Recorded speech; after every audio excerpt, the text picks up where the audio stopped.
Greetings, urban farmers, gardeners, and healthy food visionaries. Farmer Greg here, and welcome to the 564th episode of the Urban Farm Podcast, where every day we work together to educate and inspire you to become part of your food revolution. When we visit our local grocery stores, the rows and rows of produce on display may seem like an abundance in varieties. But did you know that over the last 2 decades, 75% of genetic diversity of agricultural crops has been lost? Take a moment to imagine if your favorite seeds disappeared from catalogs tomorrow. Wouldn't you like to have a backup plan? From the local seed varieties going extinct every year to GMOs and seed patenting, we're experiencing more insecurity in our world's seeds than ever before. That's why small farmers and hobby gardeners from around the world are joining together to preserve seed diversity, not only to grow robust, high-yield crops in their own gardens, but also for the sake of the greater world. I invite you to join me for the Global Seed Summit this November 17th to the 20th for an online free event that will gather thousands of food growers from around the world to discuss the importance of seeds and how you can become part of the seed movement. Over 4 days, you'll learn how seed libraries strengthen food sovereignty and why you'll want to join or maybe even create one in your own community. You'll also learn about seed adaptation for extreme clients, plus you'll be amazed by inspired seed initiatives from around the world. This event is free to join, and I'll even offer opportunities for you to stock up on bulk seeds to start your own seed journey. So, are you ready to live your most food secure life? Sign up for the Global Seed Summit at globalseedsummit.com. I look forward to seeing you there. Today on our podcast, we have someone who teaches people how to recognize clean, healthy food. We're talking with Pia Maffei about exploring clean eating. Pia used to think she was eating clean because she didn't eat fast food or go to chain restaurants. She cooked mostly at home, ate beef about 3 times a year, and would only go out to eat in fine dining restaurants. In 2013, after a successful 25 years in technology, she opened a small, curated market called Artisans Palette in Temecula, California. It quickly attracted many local artisans who were making their products fresh and with love. However, she soon realized that they were using the same inexpensive ingredients commonly found in mass-produced processed foods, and they wanted to charge double the price. Just because they were making it from scratch didn't mean it was clean. From that day forward, she started to scrutinize both the ingredients used and the processes that were implemented in the food she carried at the market, and began to work only with suppliers that were conscientious when sourcing ingredients and farming practices. Welcome to the show today, Pia. Are you ready to rock? I'm ready to rock. Excellent. So I shared a bit about you. Can you fill in the blanks for us and share more about the path you took to get where you're at today? Yeah, that was a great intro. Thank you. That said a lot. That was a mouthful for sure. Filling in some of the blanks might be to start, and I won't go all the way through because it's like, oh my God, she's starting in 2012. But no, I'll do the rapid version of it. But in 2012, it was my last year in technology, and it was the end of the quarter, and I was in New York City. And if you remember, that year was the year of Sandy, the hurricane. Oh, yeah. And I was in the city for a trade show because at that time of my life, up to about 25 years, all I did was travel. I was constantly on a plane and going from trade show to event to training event, you name it, I was out. So when I was in the city, it was still recovering. And I was at the Javits Center waiting for my equipment to come. And like everybody else, nothing was coming. You couldn't get into the city. There were delays everywhere. And at the time I was working for a French company, and they had no idea what was going on. I was the chief operating officer for a technology company at the time. And I mean, this was a worldwide news for Hurricane Sandy, but there was not a lot of compassion of what we had to go through to even get to the event and then make the event happen. So while I was there for 3 days is when I had really my epiphany. So when I was there hearing story after devastating story of people homeless and lost everything and didn't have anything left to go back to. By about the third day of hearing these stories one after another, made my I can't get my equipment to get into my booth seem like, my God, how ridiculous am I right now? Right. And so, so on the last day I met this woman. She was so happy. She had this face. She was so glowing. I thought, oh my God, thank God, somebody that has a good story, like somebody I could just be happy for in these 3 days, which have been so miserable. And I'm feeling really bad for these people that lost everything. And she came up to me. We just started talking. She was so happy. And I said, oh, I guess you weren't one of the ones that lost everything. She goes, oh, no, dear. No, I lost everything. And I go, oh. And it threw me off, and I'm like, oh, why are you so happy? And I didn't even notice, but upstairs, we were in one section of the Javits Center. Upstairs was a show going on that was all about food.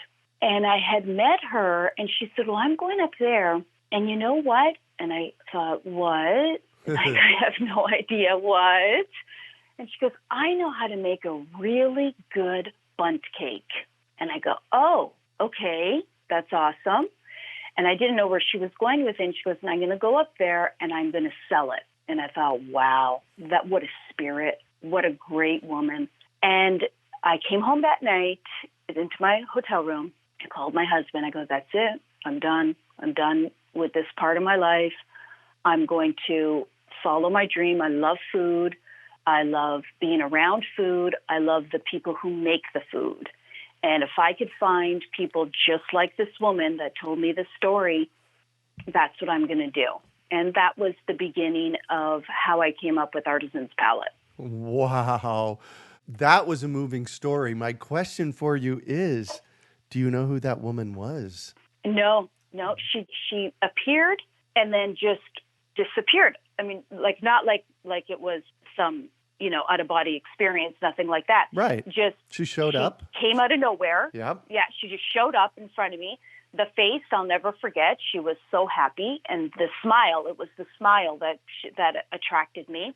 And then when she said what she said with the spirit in which she said it, which is this great American spirit, I was like, yeah, I've got to do this. I've got to be part of this. Gotta love those kind of moving stories. Thank you for sharing that. Yeah, no, thank you. So tell me about Artisans Palette. It sounds like a cool store. So, thank you. Yeah, it's a retail store. It's a little store, 500 square feet. It's in Temecula, California. It's a highly curated shop. So I opened it. I was true to my word. My husband was like, okay, we're, I guess, ending this chapter. And so I started getting more into the community because I lived in the community since 2000, but because I was traveling so much, I wasn't really part of the community. Mm-hmm. So I started to be part of the chamber, women's events, just getting more plugged into the scene. And that's how I found the location. And I always knew that my store was more of a destination location. Mm-hmm. It wasn't exactly looking at the crowd of people that were coming into the center. It was more about, if people want this, they will come and they will find me. Mm-hmm. And 7 years later, that's absolutely true. But through that, there's been some bumps in the road, because when I first opened, that's what was on my mind was cakes. She does this beautiful bundt cake. So it was like, okay, she had a twist on it, though. It wasn't just a bundt cake. It was a bundt cake with rum, and she had explained her little twist on it. And so I was seeking out people like that woman that I had found that just loved what she was doing. Now, the difference is I went from selling a lot of sugary items and traditional items that way. And then what I do, I think very well, is I listen to people. I'm open. I listen to people. So in the first few months of opening, a lot of people would come in and say, oh, I love your store. I love what you're doing. I love that you're supporting the community, but I just can't eat this, whether it was the gluten or the sugar or some of the other ingredients that were in there. And that's when I really started to scrutinize what I was doing with the types of products I was bringing in. And then after about 6 to 8 months, decided to pivot and started to get and that's really when my journey in clean eating started. Is when you got really, shall I say, choosy about what you sold? Yeah, when the customers were coming in and explaining, like, oh, if I ate that, I'd be in bed for 2 weeks because, at that time that was at the beginning of 2013. Mm-hmm. And when I was like exploring and trying things, and then I officially opened in June 2013. So I'm coming up to my 7th year. Oh, congratulations. Thank you. But when I would look at these ingredients, it was, gluten-free it was on people's radar, but it wasn't as big as it is now. And just because something's labeled gluten-free doesn't mean it's clean eating. So, but that was the first step of me being able to understand a little bit more that, no, it's not just somebody trying to lose weight by going gluten-free. They actually have a disease. They actually either have celiac disease or they have some form of gluten intolerance or an autoimmune condition that if they eat that, they will have a very, very bad reaction. And I didn't really appreciate that until I opened my business. Wow. And so you've mentioned clean eating a couple of times. What is it and how do you define it? Now, how I define it is very different how I would have defined it before. How I define it now is very specifically, it's an awareness campaign. It is you sit down and you see a plate of food and you start asking, where did these items come from? If you are aware enough to ask that question, then you are starting your clean eating journey.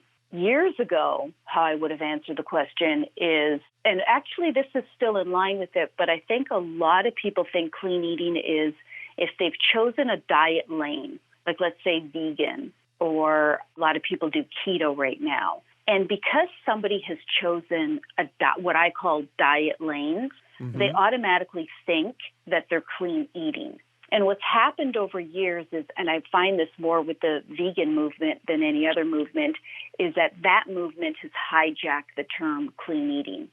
Chips and salsa are vegan, like Doritos, vegan, French fries, vegan, right? So it doesn't mean because you're vegan, you're a clean eater. And that's true for any diet lane. Interesting. So you're distinguishing between diets, you're calling them diet lanes, and what truly is clean eating. So how would one go about discovering what clean eating is for themselves?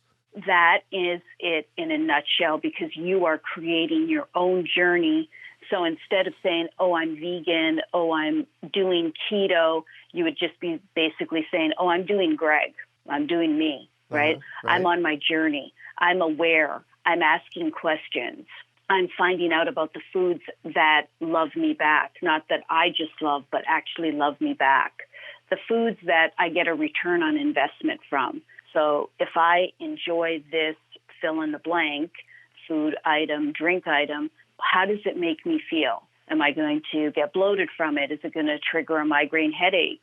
Then is it worth it? Is it worth me having that item? And so along with that, to help people distinguish, I've created this pyramid called the What Are You Buying pyramid. And it identifies the types of foods that we buy. So 95% of us purchase food at what we call the industrial food level. That's all whole foods, processed foods, any type of food that you go to the supermarket or you go to a restaurant and you buy food, that's industrial food. And again, it doesn't matter if it's a tomato, if it's a Pop-Tart, it's just industrial food, okay? And with all the industrial practices in which that food item was made. And then about up to 5% of the population want to do a little bit better than that. And so they seek out the label organic. I identify that as industrial organic. That is because then you really don't know where it came from. Because if you go to the supermarket, you go, well, you see like, okay, product of Mexico or Peru, and it'll say organic, or China. And it's like, it's not something that was grown here. So this What Are You Buying pyramid is very enlightening because people, and it's not in a pointing fingers, that's what you're buying kind of way. It's just in a factual, just facts. okay, this is where you're at. And if you want to do better, you could look at the pyramid and decide where you want to go. The top of the pyramid, of course, is grow your own. Mm-hmm. But not everybody Yay. can do that, right? Not everybody, right, exactly. Not everybody can grow your own, but you can start small. You can do an herb garden. You can start small, especially with people in urban settings, and you know this better than I do. But we can't all own farm animals. It's not plausible. So it would be great, but we can't all do that. So what's the next best thing? We'll find out who in your community is doing that and go and support them. So that's where we support, CSAs, where we support local farmers that are doing true pasture, which goes way beyond grass-fed. And so, these are some of the ways in which I recommend that's how you can start on your journey. First, be aware, here's my food. How did the food get to my plate? If you ask that question, then that opens up all these other things that I just explained to you. Wow. And there's so many places I could go here. Let's talk about the deceptive marketing practices before we talk about your online course. What do you mean when you say deceptive marketing? Okay. So since we were just talking about the farming practices and animals, let's talk about grass-fed. We'll just take that, right? Oh, yes. So people fly with that. They'll say, oh, I only eat grass-fed. So, okay, awesome. Where was the grass? Okay, what type of grass? Where was the animal eating the grass? Was it on a pasture or was it in a barn?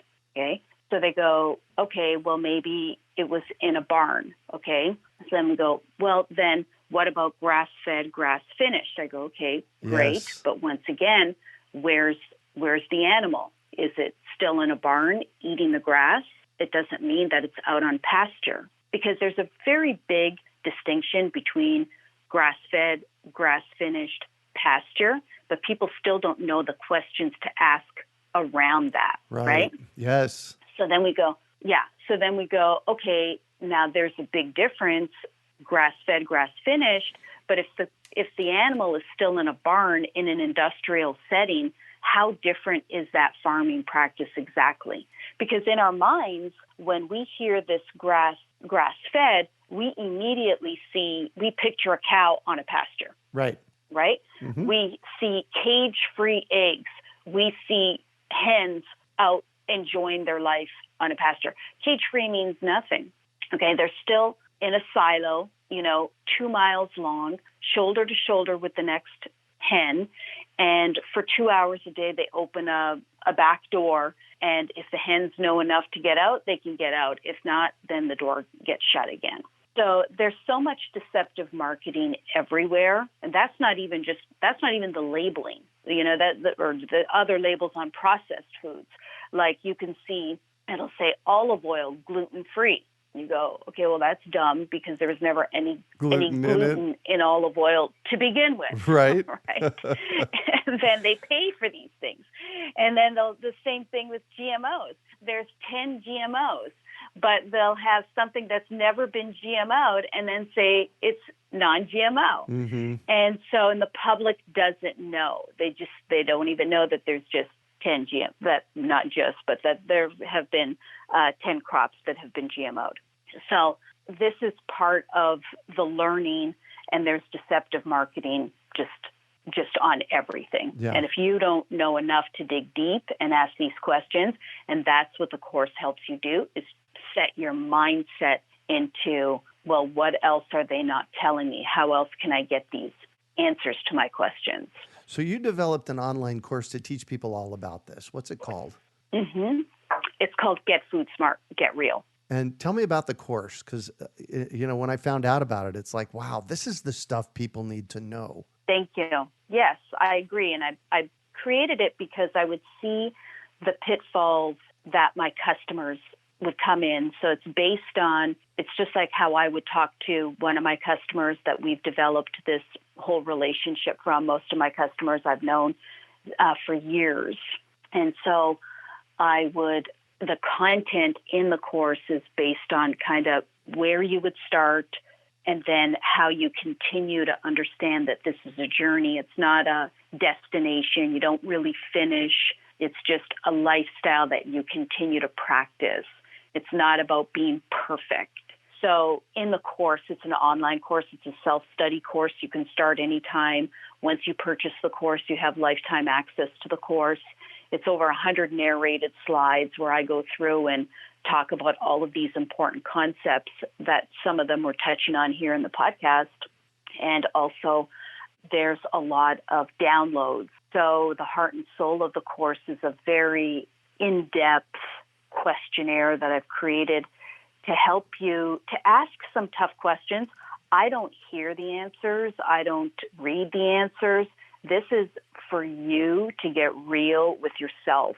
So the Get Real title of the course, because it's called Get Food Smart, Get Real, it's two things. Get real with yourself, but also get real with the food that you're bringing home. Amen to that. And yeah, so you've got some really good pieces to this. You already mentioned one of them. What are you buying pyramid? You also have 10 Commandments Reading Clean. Tell us a little bit about that, would you? Sure. So back in 2016, I was in a road trip going to a concert in Vegas, and I'm sure you're the same. You know, we're always working and thinking about work, and we love what right? we do. That's yep. why we do this, right? Because we love it. And so as we were driving home, I had said to my husband, I go, you know what? If there were just these 10 things that I can, advise people on, like deceptive marketing, that's the third commandment. And so I said, like, commandment number 1, let the ingredient list guide you. And I started creating this list. And I thought if there were just these 10 things that really, it's never telling somebody what to eat. Okay, that's not what this is, because that would be a diet lane, right? A diet lane is some sort of elimination that you're depriving yourself, and that's why the diet never works. And so it's not about that. It is explaining the questions, the mindset, the things that you do. Grow your own is another commandment. Another commandment is get moving.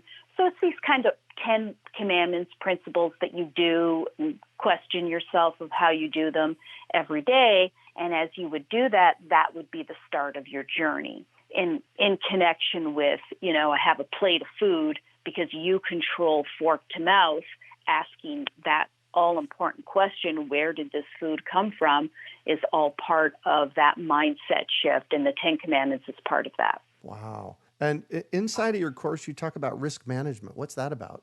Well, it goes back to, there's a lot of people that will first start to say, well, I really can't eat clean because it's expensive. They've already associated a price tag to something. Mm-hmm. And most people, like in the course too, we go through the variety of different excuses that we come up with of why we can't do something. Then we start to quickly understand it really is just an excuse. But going through that, we start to say, okay, well, and most people don't challenge it because it's a knee-jerk reaction. Oh, it's expensive. Oh, you're right. Okay, let's move on. It's like, but how expensive is it? So if you're eating at the industrial food level, right, you stay at that level, and then that industrial food causes you digestive problems. Mm-hmm. So then you have to take some digestive aid to either settle your stomach, solve the problem that is constipation, or whatever else that food has caused. So now you spent X money on that food, on that industrial food, whatever that might be, plus whatever is in your medicine cabinet to remedy that problem. Right. Now, if you added that up together and actually spent the better version, took that money and spent the better version of the food that you were trying to eat, whether it was a hamburger or a steak or nachos, whatever it might be, okay, and then get the good, clean version of it. Because remember, clean eating isn't about deprivation. It's finding the same foods, just the better versions of them. Now you put that and you go, okay, now when I eat this, which is the better version of it, what's my return on investment? I don't feel bloated. I have better energy. Nice. I don't have spikes in my, the glycemic index isn't going up. My blood sugar's better. I have better cholesterol levels. I'll go to the doctors and get my blood work and see my blood work across the board is better. So that's what we're talking about when we say return on investment. Well, and I wish I could remember this young man's name. About a decade ago, there was this young man that did a TED Talk, and he was talking about food. And he said you can pay for it now with more expensive Oh, food, yeah. or you can pay for it later in hospital costs and health issues. Exactly. Yeah. And that's the second part of it. I didn't even go into that component of it, right?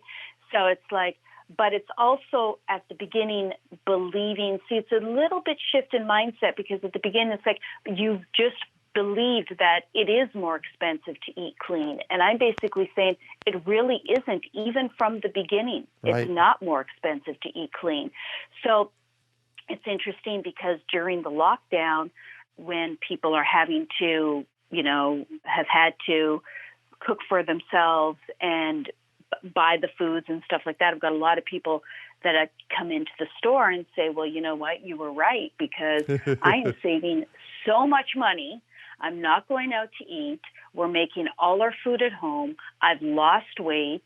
I look better. And I've had more than a dozen people say this to me and say, and this is now, I was forcibly into kind of clean eating because I don't have the convenience buys that I was doing before. Yeah. One of the curious things that I guess not unexpected, is looking at my checking account through the whole COVID shutdown and seeing how much less I'm spending on eating out, because we have been eating out exclusively at home. And it's like, well, there's a bonus too. It doesn't support the economy, but it definitely supports my economy and my internal biological working clock.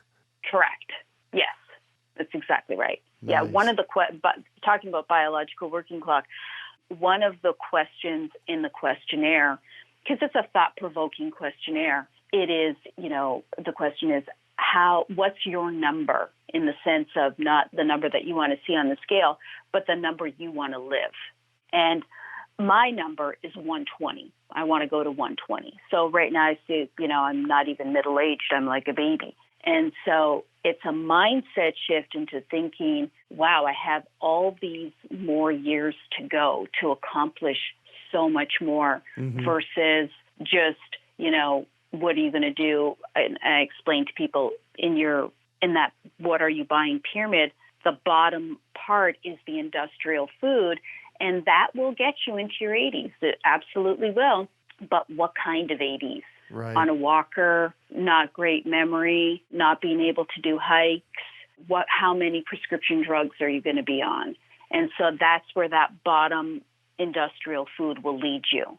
And so that's a choice that I've put down, that I don't want to be in that category. I want to be vibrant and still living my life and coherent and doing well, well into my hundreds. Wow, cool. And one of the health maladies that takes so many people down is inflammation. And inflammation can be a direct result of what you're putting in, right? 100%. So there are so many autoimmune conditions that are just all based on inflammation. Well, some people might argue all disease is caused by inflammation. I'm not a doctor, so I can't diagnose people, and but I do research, and I do have an opinion. So yes, I would agree that most diseases are caused by inflammation. So it is it goes back to this risk management. There's a risk with everything, but how do you manage the risk?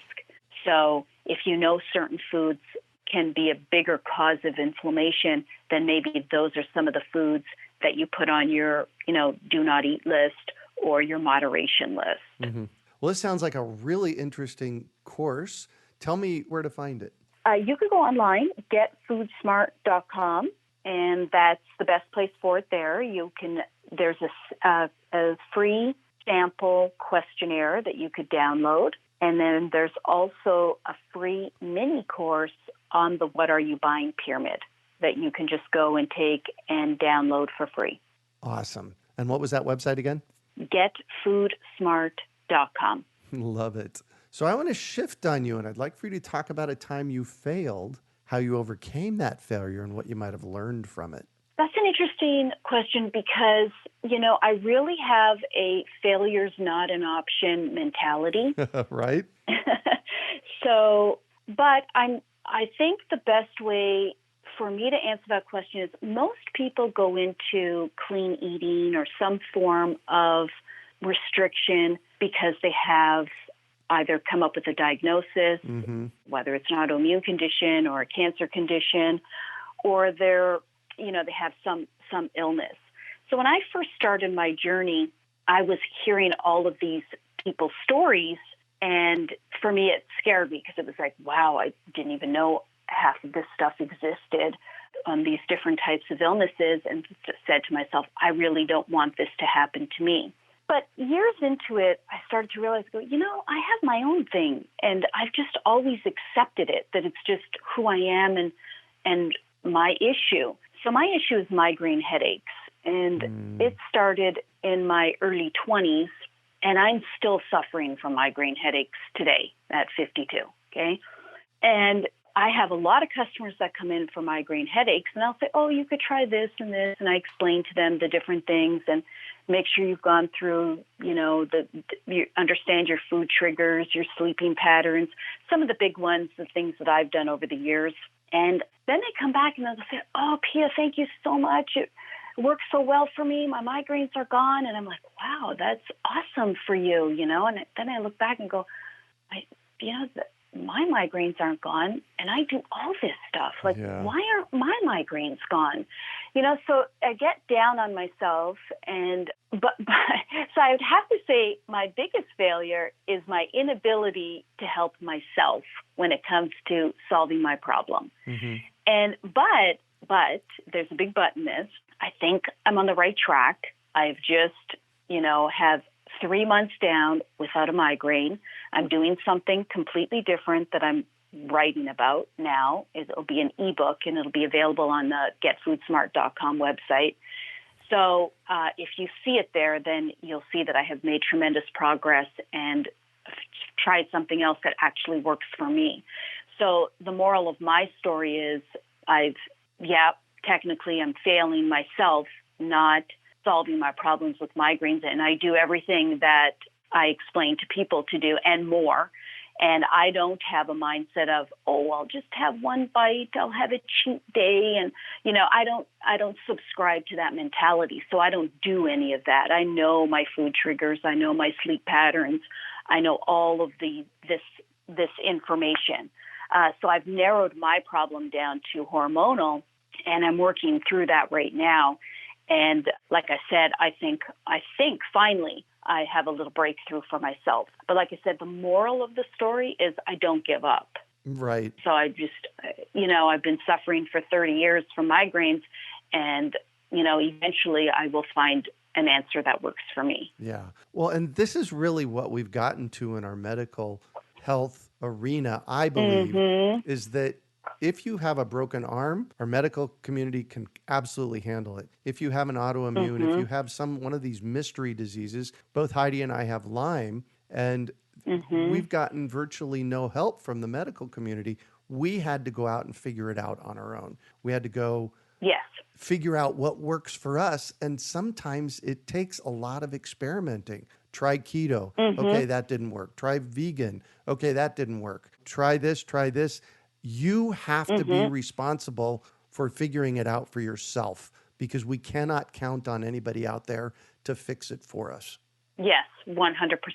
And that's part of the journey that is clean eating too, is just like when you said you tried vegan, tried keto, and it didn't work, but you want to do the clean keto version, the clean vegan version, and then say, okay, take parts of this that worked and take parts of the clean keto that worked, and start stitching all of these things together. And then finally your diet lane becomes, I'm doing Greg, just like I'm doing Pia.